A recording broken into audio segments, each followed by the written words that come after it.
everyone, my name is Amy and I'm one of the occupational therapy assistants working for the Calgary Catholic School Board. Today I'm going to be sharing some simple tips and tricks that you can use to incorporate hand and finger strengthening at home with your kids. So I have a few different resources here with me today, and for the most part, most of these should be able to be found at home. So we'll just dive right in. So the very first one I kind of want to bring up would be jars and lids.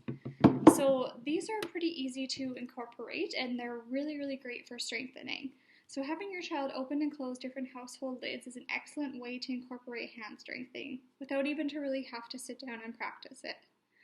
So it could become your child's job, quote unquote, to help open and close all lids such as dressings, pasta sauces, or even just opening those milk containers.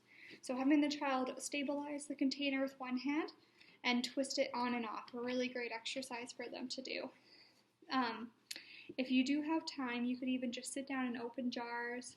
You could fill them with different toys or objects, or maybe do a little bit of sorting.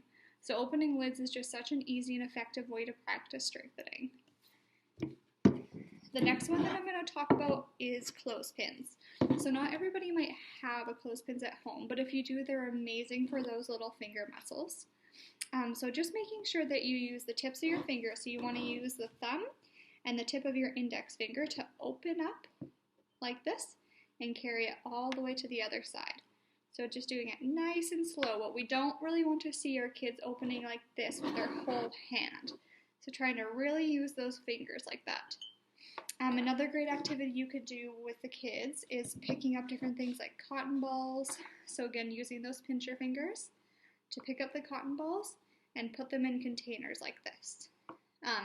You could use pom-poms, cotton balls, and if you're really in a pinch, you could always use crumpled paper.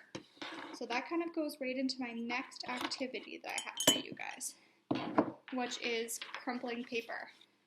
So those are another great activity that you can use. So you and your child can just use one hand. So once it's all ripped off, see if they can use one hand to try and crumple that paper up, just like that. So it could be used for different crafts, for different games, or you could even see who can fit it into the nearest trash can. So just things like that, and see if they can throw it into trash cans, or you could glue it onto a piece of paper to make art like that.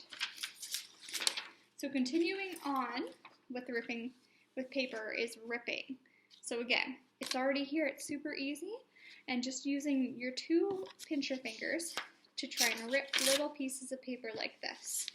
So we usually say that starting with a lighter paper like tissue paper, and then gradually moving closer to different things like construction paper are great, but again, not everybody's going to have that. So just having basic paper like this to rip, or if you're really in a pinch, old magazines work really great, old flyers and other great things, so they could do little ripping activities, and they could make a collage with it.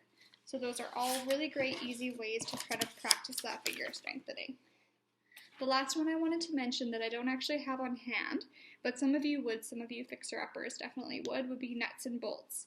So those little nuts and those different bolts are great to kind of use one hand to hold the bolt and have your little kiddo use the other hand to kind of twist it on and tighten it and then loosen up the bolt. So those are all really great things you could do with them if you have a couple minutes to sit down. And again, things like the jars, easy just to incorporate while you're cooking. Or if they have a couple minutes before dinner, right? So these are all things that we can use at home. So thank you so much for tuning in, and I'll see you later.